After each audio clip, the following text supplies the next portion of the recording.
নমস্কার। আমি শান্তনু ভট্টাচার্য এসে গেছি আপনাদের কাছে। আপনাদের প্রত্যেকের ভালো লাগা অনুষ্ঠান, চেনা কবির ভালো লাগা কবিতা। তো আজকে এসে গেছি, আসবো বলেছিলাম আগের দিনই, কিন্তু মন খুব ভারাক্রান্ত হয়ে আছে। মনটা বিশেষ ভালো নেই। চতুর্দিকে এত লোক, এত চেনাশোনা মানুষ, তারা আক্রান্ত, যার ফলে ঠিক এটাও নেই। কিন্তু যাক, show must go go on. আজকে আমার একটু টেকনিক্যাল প্রবলেমও হচ্ছে, একটু অন্ধকার অন্ধকার অন্ধকার অন্ধকার হয়ে আছে। আর আমি তো যেহেতু খুব একটা ভালো টেকনিক জানি না, ন্যাচারালি আলোটাও বাড়াতে পারছি না। যাকে যেটা হচ্ছে যে আজকে আমি যার কবিতা পড়বো বলে এখানে উপস্থিত হয়েছি, তিনি শ্রীময়ী চক্রবর্তী। আমি আগেই এই নোটিফিকেশন দিয়েছিলাম যে আগামী দিন আমি শ্রীময়ী চক্রবর্তীর কবিতা পড়ব। এখন শ্রীময়ীর কবিতা পড়ার আগে দু চারটে যে কথা বলার সেটা বলে নিতে চাই। সেটা হচ্ছে যে শ্রীময়ীর কবিতায় আমরা একটা অন্য ভাবধারা লক্ষ্য করতে পারি। অন্য ভাবধারা মানে, ধরুন, কবিতার তো বিভিন্ন ধরনের ফর্ম হয়। একটা সময় কবিতা লেখা হতো কবিতার প্রয়োজন অনুযায়ী লেখা হতো। কবিতা যতটা তার ভাব বিন্যাস এবং তার ব্যঞ্জনা শেষ করে যতদূর যেতে চায় ততদূর তাকে যেতে দেওয়া হতো। কিন্তু পরবর্তীকালে আস্তে আস্তে বাজার যখন সবকিছুই দখল করে, তখন বাজার এটাও দখল করে নিয়েছে যে এখন কবিতা কতটা লেখা হবে, কত দূর লেখা হবে এবং ক লাইন লেখা হবে। দেখবেন ইতিমধ্যেই বড় বড় পত্রিকাগুলো বা লিটল ম্যাগাজিনগুলো যারা এই কবি বন্ধুদের উৎসাহ দেয়, তারা বলে দেয় আজকাল অনূর্ধ্ব 12 লাইনের ওপর যেন না হয়, 14 লাইনের ওপর যেন না হয়, 16-18 লাইনের ওপর যেন না হয়। আমি মোটামুটি আগে যেটা ছিল সেটা হচ্ছে একটা পাতায় 30টা লাইন ধরে 30 লাইনের মধ্যে একজন কবিকে কনসিডার করা হতো বিভিন্ন পত্রিকায়। কিন্তু বাজার এমন ভাবে আমাদের আজকের সবটাকে ধরে ফেলেছে যে সেখানে দাঁড়িয়ে 12 লাইন, 10 লাইন, 8 লাইনের কবিতা হলে প্রকাশকরা বেশি খুশি হন। তাহলে একই পাতায় গেদে গুদে 3-4টে কবিতা দিয়ে দেওয়া যাবে। স্বাভাবিকভাবেই কবিতাও সেইভাবে তৈরি হচ্ছে। আমি নিজে লিখতে গেলে মনে হয় 10-12 লাইনের পর মনে হয় এটা বড় হয়ে গেল, মনে হয় বড় হয়ে যাচ্ছে মনে হয়। এই ধরনের একটা অ্যাডজাস্টমেন্ট, একটা খাপে ফেলে দেওয়া দীর্ঘদিন ধরেই ছিল এবং এটা ইদানিং আরো বেড়ে গেছে। শ্রীময়ী বোধহয় আগে থেকে এই ট্রেনটা ধরতে পেরেছিল। তাই শ্রীময়ী সবসময় সংক্ষিপ্ত কবিতা লেখে, সংক্ষিপ্ত লাইনের কবিতা লেখে, ছোট কবিতা লেখে, অনুকবিতা লেখে, পরমাণু কবিতা লেখে। এই অনুকবিতা পরমাণু কবিতায় শ্রীময়ী সিদ্ধহস্ত। এবং আমি এই শ্রীময়ীর অনুকবিতা পড়বো, তার সঙ্গে কিছু সাধারণ কবিতা আছে সেগুলোও পড়বো। কিন্তু আমি পড়ার আগে বলে রাখছি যে এটাও অনেকে আজকাল অনেকের এটা একটা ফর্ম তৈরি হয়েছে, এটাকে অস্বীকার করার কোনো জায়গা নেই। এখন তো অনেকে বলছে যে মাঝে মধ্যে ফেসবুকে খেলা হয় 1 লাইনের কবিতা, কোন দিন বলে দেবে একটা শব্দই কবিতা, জানি না। যাই হোক, মেবি চলুক এইভাবে। তো শ্রীময়ীর সম্পর্কে বলতে গেলে যেটা বলতে হয় সেটা হচ্ছে শ্রীময়ী, প্রথম কথা হচ্ছে শ্রীময়ী আমার খুব কাছের বন্ধু। ফার্স্ট কবিতা টবিতা পড়ে, প্রথম হচ্ছে আমার এই কবিতার জগতে আসার মধ্যে দিয়ে যারা আমার খুব কাছের বন্ধু তাদের মধ্যে শ্রীময়ী অন্যতম। শ্রীময়ীর সঙ্গে আমার আলাপ হচ্ছে যে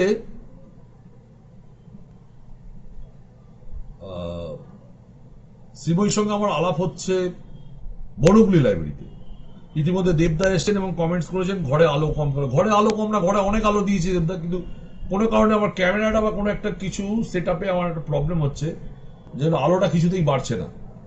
যাই হোক, সেটা আমাকে এখন আর কিছু করার নেই, পরে দেখছি। এইভাবেই অনুষ্ঠানটা চালাবো আজকে। সেটা হচ্ছে যে বনকলি লাইব্রেরিতে আমি যখন প্রথম কবিতা পড়তে যাই, সেখানে গিয়ে শ্রীময়ীর সাথে আমার আলাপ হয়। শ্রীময়ী সেই অনুকবিতা এবং এই সব মিলিয়ে আস্তে আস্তে আস্তে আস্তে এই আলোচনা, এবং শ্রীময়ী সব জায়গাতেই বড়নগর ছেড়েও আরো দূর পর্যন্ত সে অনেক জায়গায় কবিতা পড়তে যায়, সেখানে গিয়েও আমার ওর সাথে দেখা হয়েছে। এইভাবে আস্তে আস্তে আস্তে আস্তে ওর সাথে আমার কবিতার যে বন্ধুত্ব, কবি বন্ধুত্ব, সেইটা সুদৃঢ় হয়েছে দিনকে দিন। এখন শ্রীময়ী একটু অন্য ধরনের। বায়োডাটায় ও বলেছে যে শ্রীময়ীর বয়স বাড়ে না, এবং ও জন্ম তারিখ বলেছে যে শুধুমাত্র 19শে নভেম্বর এটা থাক উইস করার জন্য, সাল জানার দরকার নেই। এমনি আমি মেয়েদের বয়সের সালটা দেখবেন খেয়াল করে, চট করে বলছি না, সেটা একটা মজার বিষয়, ইচ্ছে করেই মজাটা রাখছি। আর সেটা হচ্ছে যে 19শে নভেম্বর জন্ম। বই এখনো পর্যন্ত বেরোয়নি, বলেছে যে লিখেছে যে এটা সামনের জন্মের জন্য তোলা থাক। যাই হোক, সেটা হচ্ছে যে আমি আগেই শ্রীময়ী সম্পর্কে বেশ কিছু কথা বলেছি। এর মধ্যে ওর যে গুণগুলো আছে সেটা হচ্ছে বাংলাতে শায়রি লেখারও চেষ্টা করে, তার সঙ্গে হিন্দি এবং উর্দু ভাষারও সংমিশ্রণে কিছু কিছু শায়রি লেখে, এবং হিন্দি কবিতা লিখতেও ভালোবাসে। এটা একটা বড় গুণ, আমরা অনেকেই অন্য ভাষায় ট্রাই করি না, কিন্তু শ্রীময়ী করে হিন্দি ভাষাতে কবিতা লেখার চেষ্টা করে, এবং গান শুনতে শুনতে ভালোবাসে। এবং দু চারটে সবাই আমরা যেমন গান গাই, তেমনি শ্রীময়ীও গান গায়, মাঝে মধ্যে গেয়ে ওঠে গান, এবং ছবিও মাঝে মধ্যে আঁকে সে। এবং আপনারা যারা ওর ফেসবুক ফ্রেন্ড, মাঝে মধ্যে ওর ছবি আপনারা দেখেছেন। এবং সমস্ত মাধ্যমের ছবির ওপর, অয়েল পেন্টিং হোক, স্কেচ হোক, জল রং হোক, সবকিছুর মধ্যে ওর একটা অপার ভালোবাসা আছে। আরেকটি গুণ যেটা ও বায়োডাটায় লেখেনি, সেটা আমরা সবাই জানি, সেই গুণটা হচ্ছে যে ও খুব পশুপ্রেমী। বাড়িতে অনেক রকমের পশু পাখি ও পোষে, সেটাও একটা বড় গুণ। সেই সব নিয়েই ওর দিন কেটে যায়। এর মধ্যে মধ্যে যখনই সময় পায়, বেশিরভাগ সময় পায় না, তার মধ্যেও কখনো কখনো কেউ ওকে জোর করে করে লিখিয়ে নেয়। যাই হোক, সেটা হচ্ছে যে আমরা কবিতা যেটা পড়ব, প্রথম আমরা একটা কবিতা পড়ি, ওর অনুকবিতা। সেই কবিতার নাম হচ্ছে বিরহ।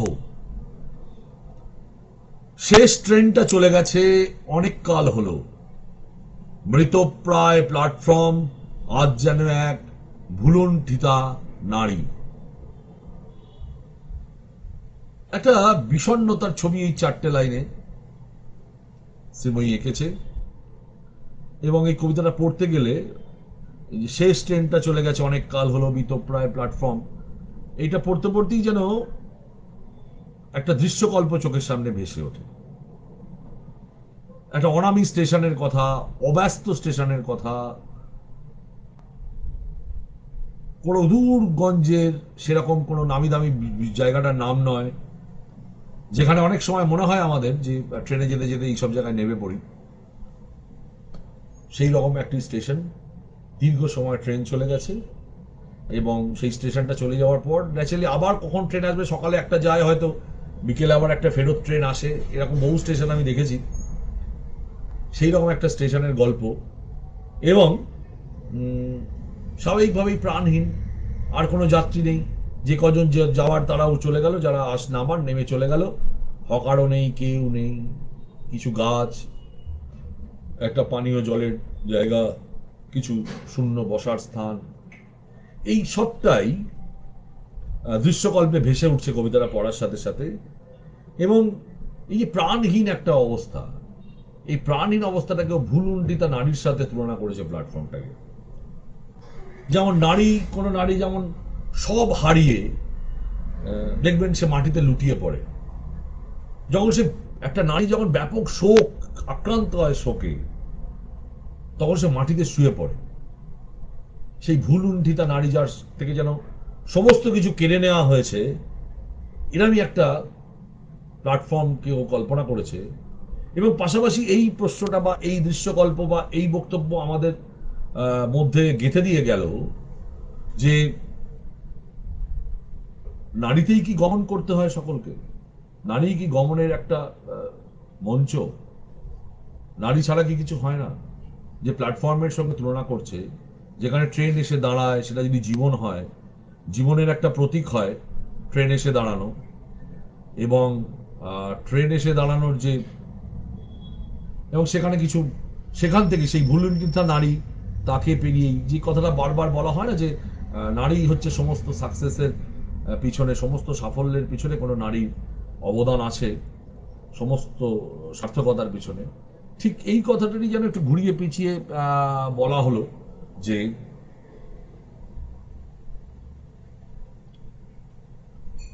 ভুলুণ্ঠিতা নারীর সাথে প্ল্যাটফর্মের তুলনা।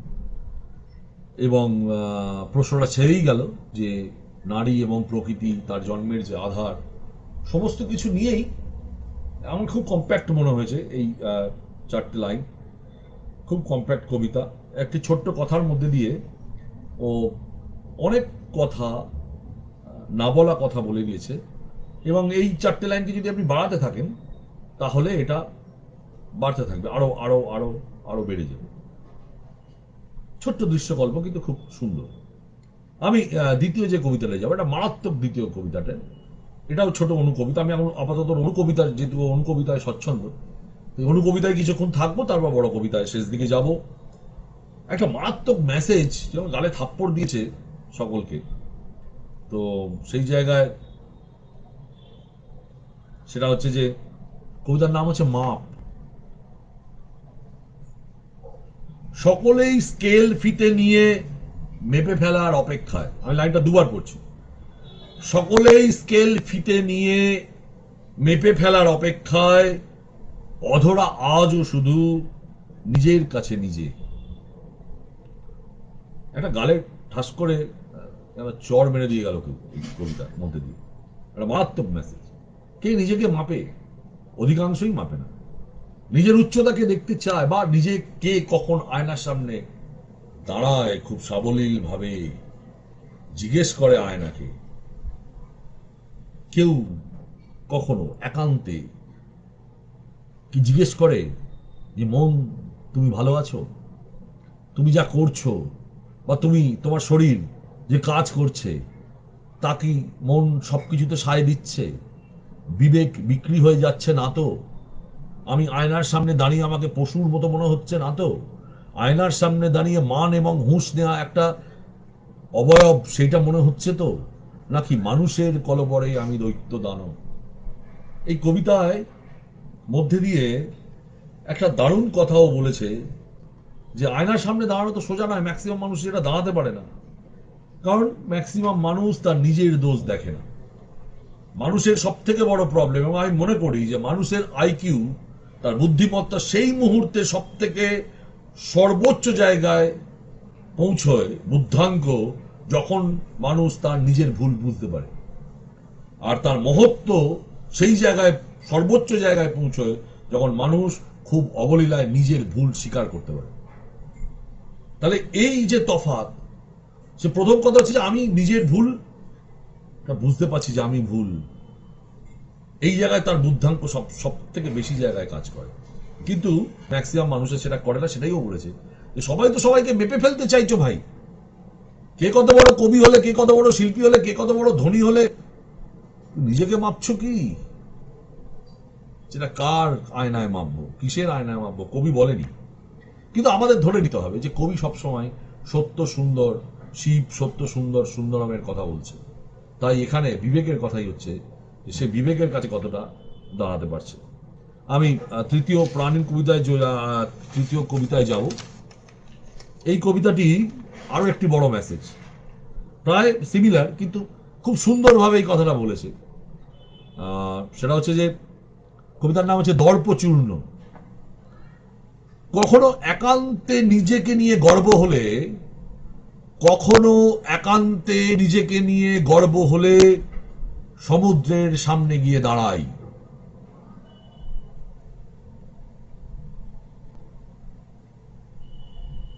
একটা একটা অসাধারণ উপলব্ধি, একটা বিশালতার কাছে আত্মসমর্পণের যে ছবি বা কবিতাও দিয়েছে আমাদের উপহার। নিজেই বলেছে, অন্যকে কথার মধ্যে নিজেকে বলেও কিন্তু অপরকে শেখানোর একটা পদ্ধতি বা বক্তব্য এখানে আছে ওর। নিজেকে নিয়ে ওর খুব গর্ব হয় না, আহা কি করলাম আমি, আহা কি লিখলাম আমি, আহা কি রাঁধিলাম আমি, আহা। এই নিজের পিঠ যখন নিজে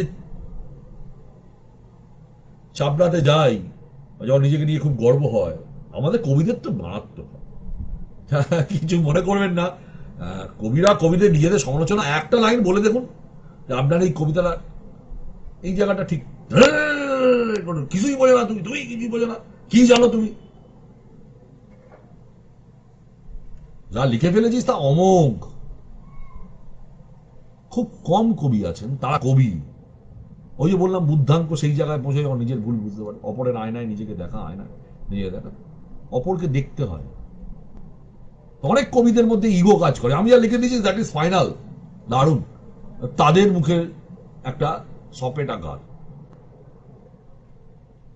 যখন নিজেকে নিয়ে গর্ব হবে যে অনেক কিছু করে ফেলেছি, যা গিয়ে সমুদ্রের সামনে গিয়ে দাঁড়া, গিয়ে দেখ তুই কত বড় হয়েছিস। সামনে সমুদ্র, বিশাল সমুদ্র দাঁড়িয়েছে, কোথায় গর্ব করবি, কোন ইঞ্চিতে গল্প করবি, কোথায় তোর গর্ব, কোথায় বিন্দুতে কমে যাবে। ফ্যান্টাস্টিক ফ্যান্টাস্টিক করবি। দু লাইনের মধ্যে যে কথাও বলেছে যে যখন নিজেকে নিয়ে গর্ব হয় তখন সমুদ্রের সামনে দাঁড়ায়, কজন বলতে পারে এই কথা? হ্যাঁ, কজন বলতে পারে? সবাই বলতে পারে না। সেই উপলব্ধি সকলের থাকতে হয়, সব সময় মাটির কাছাকাছি থাকতে হয়। যে জায়গা থেকে উঠেছি সেই জায়গাটা কোনোদিন ছেড়ে যেতে নেই। অহংকার, আত্ম অহংকার হচ্ছে একদম পতনের মূল। আপনি যে কোনো ক্ষেত্রে আপনি বেশি অহংকার করবেন, একেবারে সেই দিন থেকে আপনার গ্রাফ নামবে নামবে নামবে নামবে নামবে। সেইটাই বোধহয় ও খুব সুন্দর করে মনে করিয়ে দিয়েছে বাকিদের দুটো লাইনের মধ্যে দিয়ে। আমি ওর পরবর্তী অনুকবিতায় যাব। সেই কবিতাটির নাম হচ্ছে নির্ভীক। দেখুন কত সুন্দরভাবে, এক লাইনের কবিতা কিন্তু কত সুন্দরভাবে এক লাইনেও কত কি বলে দেওয়া যায়। ব্যাখ্যা করলে ব্যাখ্যা করতেই থাকবেন, করতেই থাকবেন, করতেই থাকবেন, শেষ হবে না। এক লাইনে শ্রীময়ী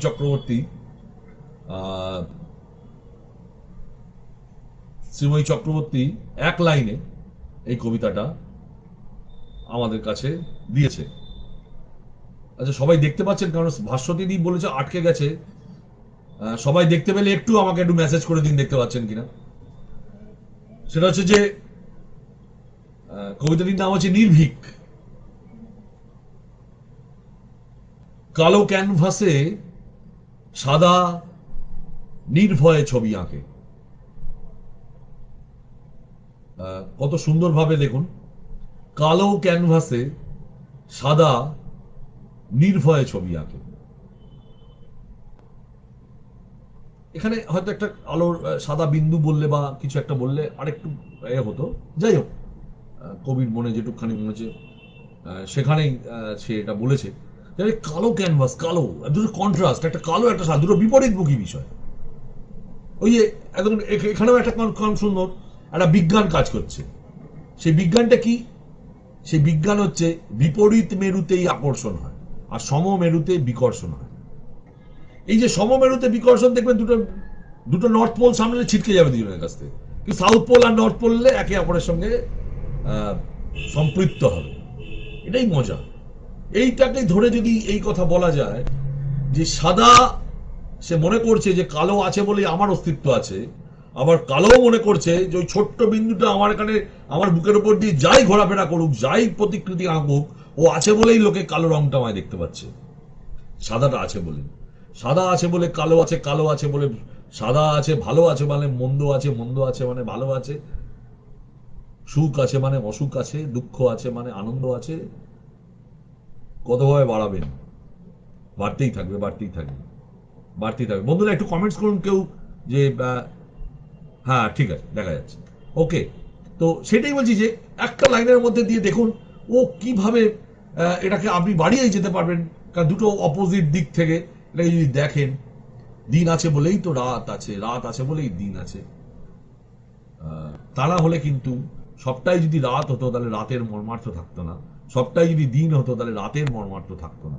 এই যে ভাবনা থেকে কত সুন্দর একটা অপোজিট উপস্থিতি, একে অপরের হয়তো শত্রু, পুরো বিপরীত, কিন্তু এই যে বিপরীত বিষয়ও তার বিপরীতকে অ্যালাউ করছে, অর্থাৎ সাদা সে কালোকে অ্যালাউ করছে, বা কালো সাদাকে অ্যালাউ করছে, নিঃশেষ করছে না, খতম করে দিচ্ছে না। যে আমার শত্রু হলেই, আমার বিপরীত হলেই যে খতম করে দাও, বিজ্ঞান তা বলছে না। কত সুন্দর করে কবিতায়, একটা লাইনের কবিতায় ও নিয়ে এলো যে সাদা বোধহয় সব থেকে বেশি নির্ভয় কালোর কাছে, কালো বোধহয় সব থেকে বেশি নির্ভয় থাকে সাদার কাছে। ফ্যান্টাস্টিক, খুব সুন্দর, খুব সুন্দর কবিতা। আরেকটি কবিতা আমরা পড়বো, এবার একটু রোমান্টিক কবিতায় যাই, অনেক হলো, একটু রোমান্টিক কবিতায় যাই। রোমান্টিক কবিতায় একটা রোমান্টিক কবিতার লাইন আমি পড়ি, কবিতার নাম আবেগ। ভালোবাসা পাথর হয়ে গেলে ঝর্ণা সবচেয়ে বেশি আনন্দ পায়। ভালোবাসা পাথর হয়ে গেলে ঝর্ণা সবচেয়ে বেশি আনন্দ পায়। ঠিকই তো, ভালোবাসা মরে যাচ্ছে, পাথর হয়ে যাচ্ছে, কঠিন হয়ে যাচ্ছে, প্রাণহীন হয়ে যাচ্ছে, কিন্তু ঝর্ণা ভাবছে আমি তো তার বুকেই ঝাঁপিয়ে পড়বো, তার বুকে ঝাঁপিয়েই তো আমার আনন্দ। তা না হলে আমার প্রেমের সার্থকতা কোথায়? আমি যদি কারোর বুকে আশ্রয় নিতে না পারি, ঝর্ণা মাটিতে পড়ে যদি গলে চলে যায়, আমি যদি সেইভাবে ঝর্ণা পাথরের উপর পড়ে সহস্র বিন্দুতে সে তার ডাইমেনশনে ছড়িয়ে যাবে, নানা হীরক বিন্দুর মতো, আমরা কাব্যে লিখিত সেই পাথর, সেটা পাথরে না পড়লে তো হবে না। হরিণীর যখন বা বাঘের যখন নখ সুসুর সুসুর সুসুর করে, তখন সে শক্ত গাছে গিয়ে আঁচড় মারে, যাতে তার নখটা ধারালো হয়। হরিণের যখন শিং সুরসুর করে, তখন সে কলা গাছে গিয়ে শিং ঘষে না, সে একটা শক্ত কোনো গাছের গুঁড়িতে ঘষে।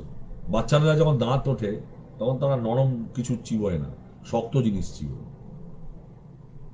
ভেবে দেখুন, তাই ভালোবাসা যখন প্রকৃত ভালোবাসায় পরিণত হচ্ছে, ভালোবাসা যখন সত্যি প্রকৃত ভালোবাসায় যাচ্ছে, তখন তার যেন গ্যাসীয় আবেদন, গ্যাসীয় অবস্থানটা কঠিন হয়ে যাচ্ছে, সে পাথর হয়ে যাচ্ছে। আবার এই পাথরই হাওয়ায় শিল্পীর ছেনির দ্বারা অপূর্ব মূর্তিতে পরিণত হয়। সেই পাথরের বুকে ঝাঁপিয়ে পড়বে ঝর্ণার জল। আমি কিন্তু এখানে একটা সুন্দর সমর্পণের ছবি দেখতে পাচ্ছি এই ছোট্ট কবিতাটার মধ্যে, একটা সুন্দর নিশ্চিন্ত সমর্পণ, নিশ্চিন্ত সমর্পণ যেন আমি দেখতে পাচ্ছি কবিতাটার মধ্যে। খুবই ভালো কবিতাটা। এরপর আমরা যেটা পড়বো সেটা হচ্ছে অদৃষ্ট। অদৃষ্ট এটাও আমার একটু একটু মেসেজের কবিতা। মুঠোবর্তী সাফল্যের আড়ালে হাসে সমন, এক লাইনে শেষ। মুঠোবর্তী সাফল্যের আড়ালে হাসে সমন, একটু মজার মতো, একটু স্যাটার্ন করে আছে। আসলে এটাকেও যদি আপনি কথাটাকে ব্যাখ্যা করেন, দেখবেন একটা গভীরতা আছে। একটা চাহিদা, সাফল্যকে যখন আপনি কক্ষিগত করছেন, সব সাফল্যের পেছনেই কোনো রক্তের ইতিহাস আছে। তাই আপনাকে কাঠগড়ায় দাঁড়ানোর বা কাঠগড়ায় দাঁড় করানোর একটা সমন তার সাথে সাথে কিন্তু আসছে, আসবে, আসে। কে কাকে ল্যাং মারলি ভাই, পৃথিবীর সমস্ত সাফল্যের ইতিহাসে কিছু না কিছু লিটল বিট এই ধরনের জিনিস থাকেই, যা সামগ্রিকভাবে মন মেনে নিতে চায় না। তাই তারই সমন থাকে কাঠগড়ায় দাঁড়ানো। আর একটা চাহিদা আপনি পূরণ করে ফেললেন, সাফল্য পেলেন, সঙ্গে সঙ্গে জন্ম হলো আর একটা চাহিদা। একটা চাহিদা শেষ হতে না হতে আরেকটা চাহিদা আপনার সামনে এসে দাঁড়ায়, সেটাও একটা সময়। আজ আমার বাড়ি হলো, কালকে গাড়ি। আজ আমার প্রেম হলো, কালকে বিয়ে। আজকে আমার বিয়ে হলো, পরশু আমার সন্তান। আজকে আমার সন্তান হলো, তারপরে সন্তান লাভ মেরে দুর্দান্ত রেজাল্ট করবে। তারপর একদিন সন্তানের বিয়ে হবো, তারপর আর আমি বলতে আর এগোচ্ছি না। তারপর কি হবে জানি না, আজকের আজকের জগতে আর বলা মুশকিল কি হবে। তো যাই হোক, যেটা বলার সেটা হচ্ছে যে এইভাবে আপনি কবিতাটাকে ব্যাখ্যা করতে পারবেন, বাড়িয়ে নিয়ে যেতে পারবেন কবিতাটাকে। এক লাইনের একটি কবিতা, মুঠো ভর্তি সাফল্যের আড়ালে হাসে সমন, খুবই সুন্দর কবিতা। এরপর একটি বেদনার কথা বলি, একটি বেদনার কথা বলবো। এরপর আমি আর ওর বেদনার একটা দুটো ছোট কবিতা পড়বো। বেদনার কবিতার পর আমরা পড়বো, এটাও একটা উচ্চ, ওই বিবেকের কাছে দাঁড়ানোর কবিতা। ব্যর্থতার কবিতার নাম হচ্ছে উচ্চতা। ব্যর্থতার ওজন বুঝবার পর নিজের উচ্চতা মাপা বাতুলতা। একটু জ্ঞান দেওয়ার ভঙ্গি আছে এটা, কিন্তু আসলে এটা একটা বেদনার কবিতা।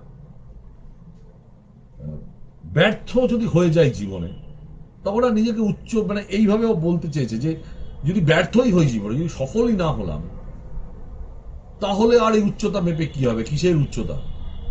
কি আমি বড় কি হলাম যদি মানুষ আমাকে না নেয়? এটা একটা কন্ট্রোভার্সিয়াল কথা, অনেক আছে, অনেকে অনেকে অনেকে এটা মানতে চান না। জনপ্রিয়তাকে অনেকে অজনপ্রিয়, যারা তারা খাটো করার চেষ্টা করে, আবার যারা জনপ্রিয় তারা অজনপ্রিয়দের খাটো করার চেষ্টা করে। দুটোই দুটোই খুবই প্রয়োজন।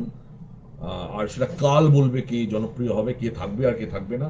আজকে আমার কবিতা, আমার লেখা, আমার ছবি, আমার গল্প খুব জনপ্রিয় মানেই যে আমি দীর্ঘদিন এক্সিস্ট করবো তা নয়।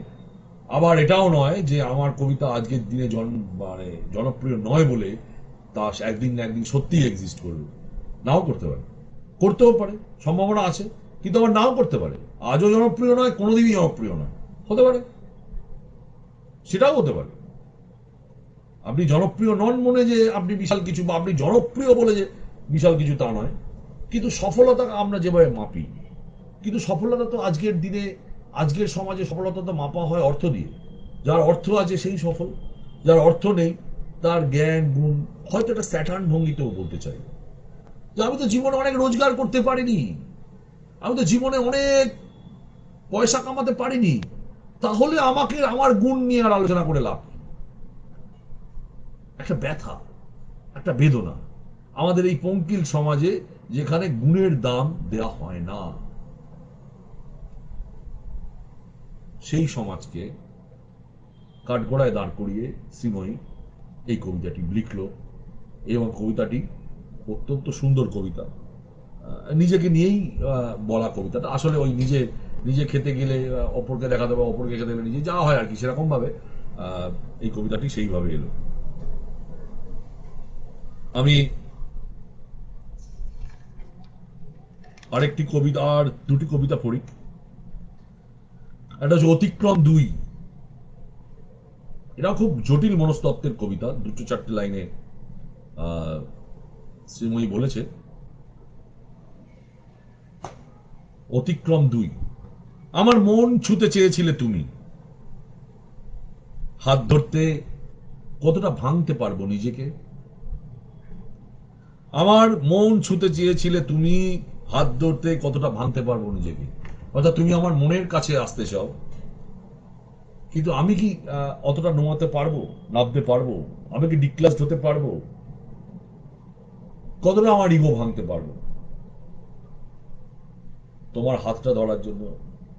বন্ধুত্বের হাত, প্রেমের হাত, প্রেমিকার হাত, প্রেমিকের হাত, যে হাত ধরে একসাথে পেরিয়ে যাওয়ার, সময় কাটানোর যে কথা, সেটার জন্য নিজেকে কতটা ভাঙতে পারবো? নিজের ইগো সব্যস্ততা, নিজের মানে সবজান্তা ভাব, এটাও যেমন একটা আছে। আবার এটাও ঠিক, আমাকে হয়তো তুমি আমার মনটা ছুতে চাইছো ঠিকই, কিন্তু আমি নিজেকে আরো কত, নিজের সবকিছু ত্যাগ করব, এটাও হতে পারে যে আমি আর কতটা ত্যাগ করতে পারবো নিজে। এইভাবেও আপনি এটা কবিতাটাকে দেখতে পারেন। এই কবিতাটাও ভালো। আমি শেষ ওর যে ছোট কবিতা দু লাইন তিন লাইনের যে ছোট কবিতা, অনুকবিতায় বলুন বা পরমাণু কবিতাই বলুন, সেই কবিতার শেষ যেটি পড়বো সেটি আমার অত্যন্ত ভালো লাগা কবিতা, এবং এটা একটা অদ্ভুত মাতৃবন্দনা আছে এই কবিতার মধ্যে।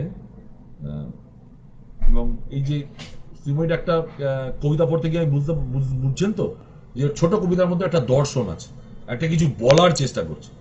শুধু চাঁদ ফুল তারা প্রেম তার মধ্যেই ও সীমাবদ্ধ নয়, একটা মেসেজ ও সমাজকে দিতে চায়, সেই জায়গা থেকে কবিতার লাইনগুলো নির্বাচন করা, সেই জায়গা থেকে শব্দগুলোকে বা বিষয়গুলোকে নির্বাচন করা। তেমনি একটা জিনিস আছে, সেটা হচ্ছে যে শ্রীময়ীর মায়ের প্রতি একটা অগাধ প্রেম, অগাধ একটা শ্রদ্ধা, ভালোবাসা। এবং আমরা ব্যক্তিগতভাবে জানি শ্রীময়ীর মা নেই, সেই জায়গাটা একটা দারুণ অপূর্ণতার জায়গার মধ্যে আছে, এবং সেটা কখনো কখনো পীড়া দেয়, খুব মারাত্মকভাবে পীড়া দেয়। সেই নিয়ে ওর একটি লেখা আমি পড়ছি, এটা মাতৃবন্দনার অন্যতম একটি ভালো কবিতা, দু লাইনের কবিতাটি, অন্তর্দৃষ্টি। জল ভরা চোখে নিজের দিকে তাকালে মাকে দেখতে পাই,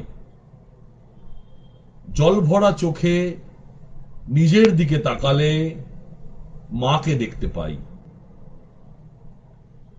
নিজেরই প্রতিচ্ছবি, যেন নিজেরই প্রতিচ্ছবি, বা সে দেখতে পাচ্ছে, কিংবা মায়ের লেগাসি, মায়ের যে ঐতিহ্য সেইভাবে বহন করছে। মার চোখের জল যে যে কারণে, অবস্থা আজও বদলায়নি, ওরও চোখের জল সেই একই কারণে, একই একটা দৃশ্য যেখানে দাঁড়িয়ে হয়তো মায়ের মুখকে মনে করে ও শক্তি সঞ্চয় করে, হয়তো সেই আঘাতকে কাটিয়ে তোলার মন্ত্র ও নিজে মায়ের কাছে, মায়ের মুখ থেকে দেখতে পায়। এটা একটা অসম্ভব সুন্দর কবিতা। হ্যাঁ, দুঃখের মধ্যেই তো আমাদের সবকিছু মনে পড়ে, ঈশ্বরকেও মনে পড়ে দুঃখের মধ্যে। খুব সুখের মধ্যে ঈশ্বরকে আমরা কম মনে করি। একটা ভালো আইসক্রিম খেতে গিয়ে আহা হা খুব কম বলি, কিন্তু বিপদে পড়লে হে ভগবান, এটা তো আমরা বলি। সুতরাং আর মা বাবা এরা ঈশ্বরের মতো, সেই ভাবনা থেকে বাবা মা ঈশ্বরের মতো হয়, সেই জায়গা থেকে এটা একটা অত্যন্ত, আমি বলবো যে এটা একটা ট্রিবিউট ওর মায়ের প্রতি। খুব সুন্দর কবিতা। এটা আমরা বরাবরই, আমি তো পছন্দ করি, বাকি আমার বন্ধুরাও তারাও এটা পছন্দ করে। যাই হোক, আমরা শ্রীময়ীর ছোট কবিতা থেকে বেরিয়ে এবার একটু একটু বড় কবিতায় যাও। এটা নিয়ে অনেকে শ্রীময়ীকে একটু খোঁটাও দেয়। শ্রীময়ী বলে, অনেকে নাকি ওকে বলে, এই আর কি কবিতা, দু লাইনের কবিতা। যারা এর কথা বলেছেন আগে তারা উইথড্র করে নেবেন। দু লাইন এক লাইনেরও কবিতা হয়, তারা একটু কবিতার ইতিহাসটা পড়ে নেবেন, কবিতার জন্মকথা একটু পড়ে নেবেন। যদি না জানতে চান, আমাদের জানিয়ে দেওয়ার ভালো লোক আছে, ভালো মাস্টারমশাই আছে। কবিতা কোথা থেকে শুরু হয়েছে, কবিতা কিভাবে, সেগুলো বলা যাবে। তাই যারা জানেন না, অল্প বিদ্যা নিয়ে নাকশিট করবেন না, অনেকে এটা বলেন, তারা আজকের এই ঘটনার পর, আজকের এই যারা শোটা দেখছেন, তারা অন্তত এটা করবেন না প্লিজ। তারা নিজেরাই বুঝতে পারছেন যে একটা ছোট্ট দুটো লাইনের মধ্যে কত কাব্যিকতা, কত কথা ভরে দেওয়া থাকে বারুদের মতো। সুতরাং যারা বলেন তারা নিজেরাই হয়তো আজকে লজ্জা পাবেন। দেখো, আমি চলে যাচ্ছি শ্রীময়ীর প্রথম একটি কবিতায়, যেগুলোকে আমরা স্বাভাবিক কবিতা, বড় কবিতা, মাঝারি কবিতা, 12 লাইন 8 লাইনের কবিতা মনে করি, সেই কবিতা। কবিতার নাম বিসর্জন। শেষবারের মতো অক্ষরমালাকে পরম মমতায়, মাতৃস্নেহে আদর করে নিতে চাই একবার। যেমন করে কর্ণকে বিদায় দিয়েছিল কুন্তী, তারপর আস্তে আস্তে এগিয়ে যাব গভীর সমুদ্রের দিকে, আত্মগ্লানি ধুয়ে ফেলতে, ফেরার পথ বন্ধ করে দিয়ে আমার জীবন কুন্তীর মতো নয়।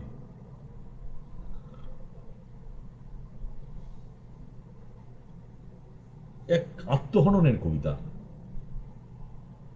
কবির মৃত্যু বা আত্মহনন, অক্ষর তার একটা সন্তান, এখানে কর্ণের সঙ্গে অক্ষরের তুলনা করেছে, যারা অবৈধ সন্তান, স্বীকৃতি না পাওয়ার। আমি এই যে অবৈধ যে বিষয়টা, এইটা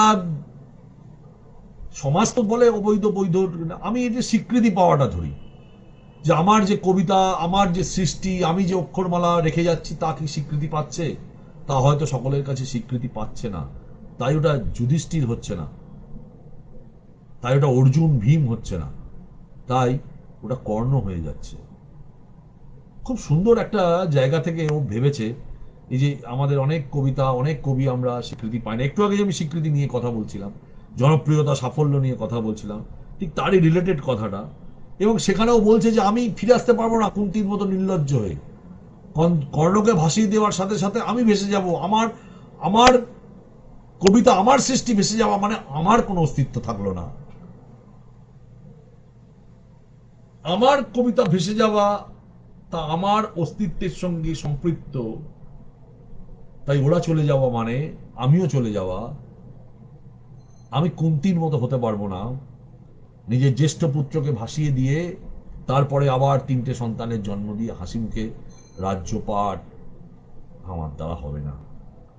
অক্ষরের সাথে আমিও ভেসে যাব। এক একটা একটা মানে কি বলবো, যে যে ভালোবাসা, শরীর, অক্ষর জন্ম, এইগুলো নিয়ে যদি খুব আলোচনা করেন, তাহলে এই কবিতাটা অনেক দূর যায়। এবং কুন্তি হতে পারবো না, এটা একটা একটা এমন একটা লাইন, দারুণ লাইন, দারুণ পাঞ্চ, যে মাফ করবেন আমি কুন্তি হতে পারবো না, আমি ভেসে যাব। অক্ষর নিয়ে আমি শ্রী চৈতন্যের মতো পুরীর সমুদ্রে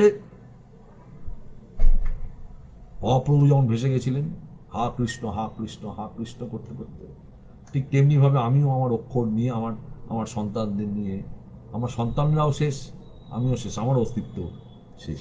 কবিতার নাম বিসর্জন, সত্যি খুব ভালো কবিতা। এবার একটা খুব গভীর সম্পর্কের কথা শ্রীময়ী লিখেছে। নামটা হচ্ছে সম্পর্কের ভালোবাসা। আমি এটা পড়লে এটা বদলে দিয়ে বলতাম ভালোবাসার সম্পর্ক। মনে মনে হাত ছাড়তে চেয়েছো বহুবার, চেয়েছো বাড়াতে দূরত্ব কয়েক যোজনের, পারোনি।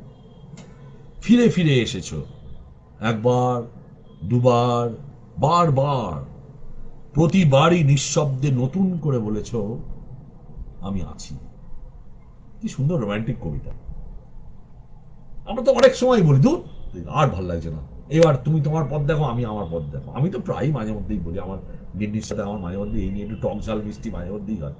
তো কিন্তু কোনোবার আমিও তো ফিরে যেতে পারি না, আবার রাগ করে বেরিয়ে গেলাম পায়ে চটি গলিয়ে, কিছুক্ষণ পর গঙ্গার হাওয়াকে মন ঠান্ডা হলো, আবার বাড়ি ঢুকলাম নির্লজ্জের মতো। সেও ফিক ফিক করে হাসতে থাকলো, মনে মনে উচ্চারণ করি না যে আমি আছি, আমি আছি, বারবার আছি আমি হয়তো বলি না, কিন্তু আমার স্ত্রীও বুঝতে পারে যে আছে, এই লোকটা যাবে কোথায়। তো সবটাই একটা গণ্ডির মধ্যে, একটা মায়া দিয়ে যে বাধা। ভালোবাসা যখন মায়ায় পরিণত হয়, তখন তখন সেটা বোঝা যায়, সন্তান হওয়ার পর আরো বেশি বোঝা যায়, কিন্তু সত্যিকারের ভালোবাসার মধ্যেও বোঝা যায়। সত্যিকারের ভালোবাসা থাকলে না একটা ভালো জিনিস খেতে ইচ্ছে করে না, দেখবেন লক্ষ্য করে, যে আমি একা খাচ্ছি, সে ঘরে আছে।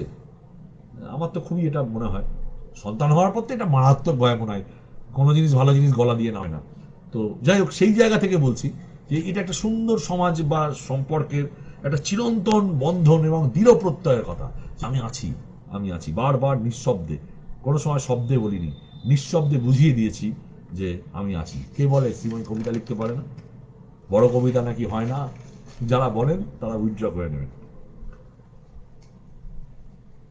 পরের কবিতা হচ্ছে বসন্ত এসে গেছে। মজে যাওয়া নদী যেন আজ ভরা বর্ষার যুবতী, দুকুল জুড়ে ছলাৎ ছলাৎ শিমুল পলাশ ছড়িয়ে নেই কোথাও, কুহুতান অশ্রুত, তবুও অলক্ষ্যে বর্ষায় মিশে যায় বসন্ত। মন নৌকার পালে লাগে উজানি বাতাস, ছলাৎ ছলাৎ ঢেউ যেন অস্ফুটে গেয়ে ওঠে বসন্ত এসে গেছে। খুব সুন্দর কবিতা, প্রথম থেকেই মনে হচ্ছিল কবিতাটা এইভাবেই যাবে। অর্থাৎ সবকিছু নেই এখানে। বসন্তের সঙ্গে, বসন্ত হচ্ছে শীতের ঝরে যাওয়া পাতার পর নতুন করে আবার গজিয়ে ওঠা পাতার, তার সঙ্গে বর্ষা। বর্ষাও তো প্রাণ সঞ্চার করে, বর্ষার পরও তো শুষ্ক তৃণভূমি, সেখানে গাছপালা জন্মায়, বা কৃষিক্ষেত্র, ক্ষেত খামার, সেখানেও গাছ যদি। বর্ষার সঙ্গে বসন্তকেও খুব সুন্দর করে মিল করেছে। এবং সত্যিই তো এটা এটা এটা এটা নিয়ে বিতর্ক আছে, কিন্তু এটাও তো ঠিক। কেউ বলেন ভাব আগে, কেউ বলে চেতনা আগে। আমি চেতনা আগের পক্ষের লোক। আমার চেতনা, রবীন্দ্রনাথ বলে গেছেন যে আমার চেতনার রঙে পান্না হলো সবুজ। কিন্তু এখানে একটু উল্টো করেও বলা। আবার কবি কোথাও বলেছেন যে আমি দেখছি প্রাগ বিপ্লবের প্রস্তুতি কিন্তু আছে, অর্থাৎ বসন্ত এসে গেছে, ফুল ফুটুক নাম ফুটুক আজ বসন্ত। অর্থাৎ বসন্ত নেই, কিন্তু তার কন্ডিশনটা তৈরি হয়েছে, তার কন্ডিশনটা তৈরি হয়েছে, তাহলে আপনি এটাকে বসন্ত মনে করতে পারেন। আবার আরেকটু লঘু করে যদি বলি, সেটা হচ্ছে যে সবসময় যে সর্বোচ্চ শর্তগুলোই যে পূরণ হবে তা নয়। কিছু কিছু শর্ত, সুখ যদি আপনি যে অঞ্চলেই থাকেন, যেভাবেই থাকেন, সেখানটাকেই যদি আপনি সুখ মনে করেন, সেটাই আপনার সুখ, সেটাই আপনার স্বাচ্ছন্দ্য। যদি মনে করেন অনেক উঁচুতে গিয়েও আমি সুখ পাচ্ছি না, সমস্ত স্বাচ্ছন্দ্যকে কিনেছেন আপনি, কিন্তু সুখ, শান্তি, এই যে অপার্থিব টানগুলো, অপার্থিব অনুভূতিগুলো, সেগুলো কিন্তু সবসময় পারিপার্শ্বিকতা দিয়ে পূর্ণ হয় না। সেগুলো কিছুটা মনের ফিলিংসের ব্যাপার, একটা অনুভবের ব্যাপার। সেই অনুভবটাই যদি আপনি মনে করেন যে বসন্ত এসেছে, তাহলে বসন্ত। যদি খিচুড়ি খেতে খেতে মনে করেন পোলাও খাচ্ছেন, তাহলে সেটা পোলাও হয়েই উঠবে। এটাই কবিতা, এটাই কাব্যে সুন্দরভাবে নিয়ে এসছে। আমি পরের কবিতা মন পাখি।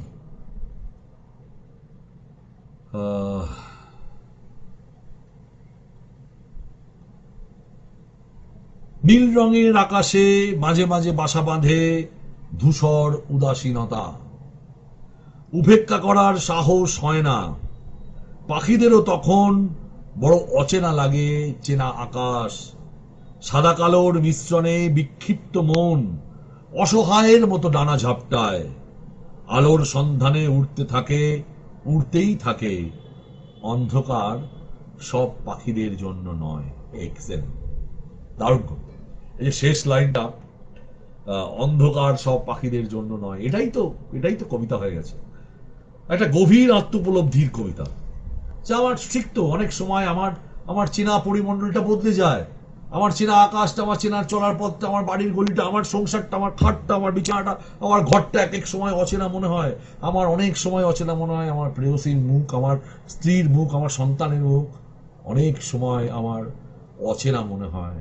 তখন সেই সুবিস্তৃত যে নিজের বিচরণ করার, অবাধ বিচরণের যে ভূমি, অবাধ বিচরণের যে আকাশ, যে ইনফিনিটি, সেই ইনফিনিটিটা তখন অন্ধকার হয়ে যায়। সাদা কালোর মনুষ্য মনে হয় আমি এই তো চিনি না, এই সংসার চিনি না, এই ঘর চিনি না, এই পরিবেশ আমি চিনি না, এই বন্ধু বান্ধব আমি চিনি না। তখন নিজের মধ্যে একটা অসহায় লাগে। সেই অসহায়টাকে ও ব্যাখ্যা করেছে ডানা ঝাপটানো একটা পাখি, তারাপ তারাপ বলে না, যে হিন্দিতে একটা কথা আছে, ও তো হিন্দি ভালো জানে আমার থেকে, তারাপ তারাপ, এই যে তরপানোটা, এই যে তরপায়, সেইটার সঙ্গে তুলনা করেছে। আর শেষ লাইনটা এত সুন্দর। হ্যাঁ, তবুও তো খোঁজ থাকে মানুষের, মানুষ তো সেখানে শুধু যন্ত্রণায় থাকে না, মানুষ সেখান থেকে ছুটতে থাকে আলোর দিকে। মানুষের যাত্রাই হচ্ছে প্রগতির দিকে।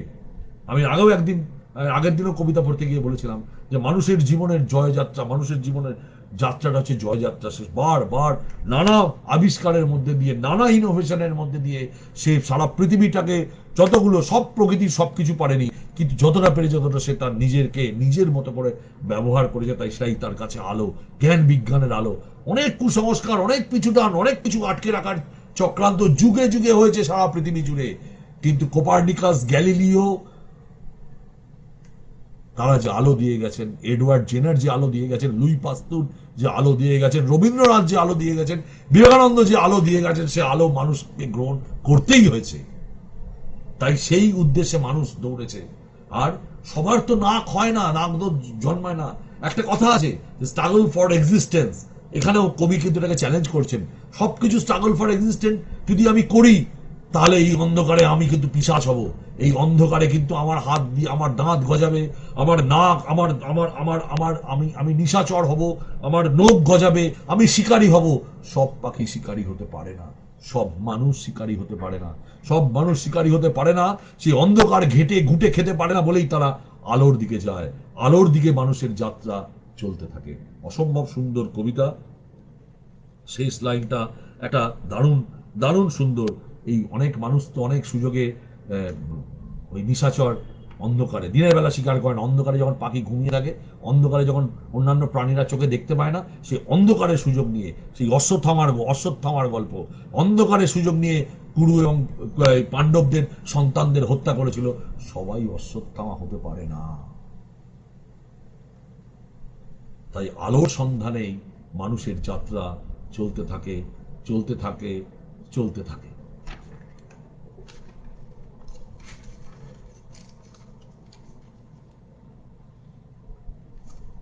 আরেকটি কবিতা পড়ব, নক্ষত্রলোক, এবং এটি আজকের শেষ কবিতা শ্রীময়ী চক্রবর্তীর। আমাকে পরে আসছি, এটা পড়িনি তারপর বলবো। নক্ষত্রলোকও সেই আমি যে কথাটা বলেছিলাম যে মায়ের একটা কোথাও একটা বেদনা যেটা বার বার বার বার ওর মধ্যে আসে, সেই জায়গা থেকে এই কবিতাটা লিখেছে নক্ষত্রলোক। দিনান্তে সাঁঝবাতিরা জ্বলে ওঠে, রাতের সূচনা করে, ধীরে ধীরে নক্ষত্রময় হয়ে ওঠে আকাশ, কিছু যেন বড় বেশি চেনা, ধ্রুবতারার মতো জল জল করে মায়ের মুখ আর আমি।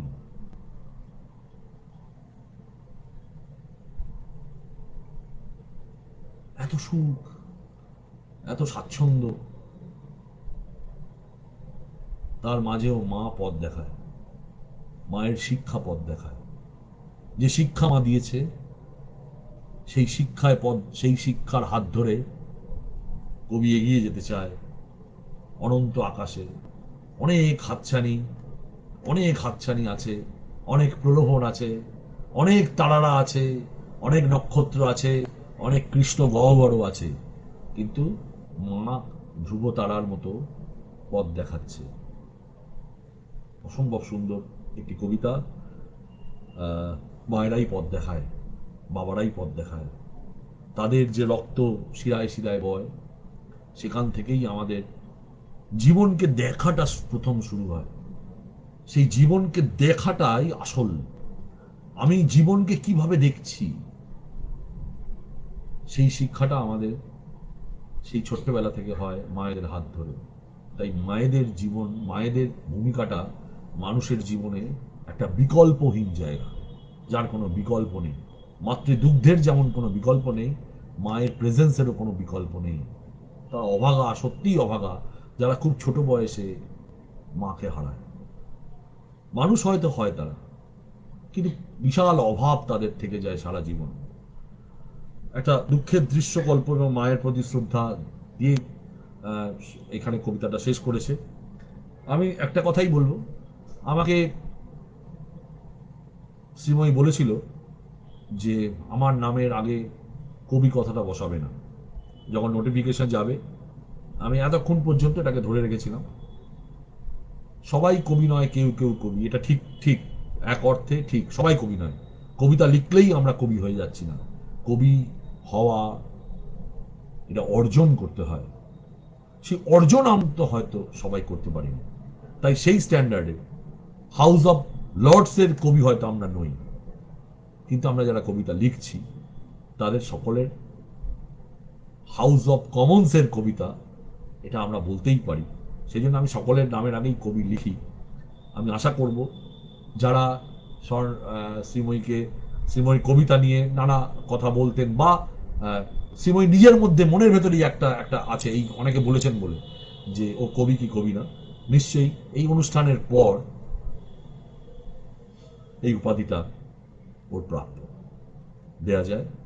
আমার আজকে কিছু টেকনিক্যাল প্রবলেম হলো, অন্ধকার হয়ে গেল আমার ওয়েবক্যামটায়, কিছু একটা প্রবলেম, আমি সেটা দেখছি কি করা যায়। পরের দিনের অনুষ্ঠান আমি করব কৃষ্ণা বন্দ্যোপাধ্যায়, কবি কৃষ্ণা বন্দ্যোপাধ্যায়ের কবিতা নিয়ে আমি আসব, কিন্তু শিডিউল থাক আমি মঙ্গলবার আসছি। কিন্তু রাজনৈতিক পরিস্থিতি কোথায় যায়, লকডাউন পরিস্থিতি কোথায় জানা যায়। আমি সোমবার দিন নোটিফিকেশনটা দিলে বুঝতে পারবেন যে মঙ্গলবার প্রোগ্রাম হবে, তা না হলে পরের শুক্রবার অবশ্যই হবে, অবশ্যই হবে পরের শুক্রবার। ঠিক আছে, ততক্ষণ পর্যন্ত সবাই সবাই ভালো থাকুন, আনন্দে থাকুন, এবং অবশ্যই যে কথা বলি আমি, করোনার বিধি মেনে চলুন, বারবার হাত ধুন, মুখে মাস্ক পরুন, তার সাথে সোশ্যাল ডিস্টেন্সিং মেনটেন করুন। আর আমার একটি চ্যানেল, ইউটিউবে একটি চ্যানেল করেছি শান্তনুর সঙ্গে কবিতায়, এখানটায় গিয়ে একটু সাবস্ক্রাইব করবেন, বেল আইকনটা টিপে দেবেন। এই সমস্ত প্রোগ্রামগুলো আমি ওখানে ট্রান্সফার করব, তাহলে সবার কাছেই এই নোটিফিকেশন পৌঁছে যাবে। এই প্রোগ্রামগুলো সারা পৃথিবীর মানুষ দেখতে পাবে। কবিতার জয়যাত্রা হোক, কবিতা এগিয়ে চলুক, কবির লেখনী এগিয়ে চলুক দুর্নিবার গতিতে। শুভরাত্রি, সবাই ভালো থাকবেন।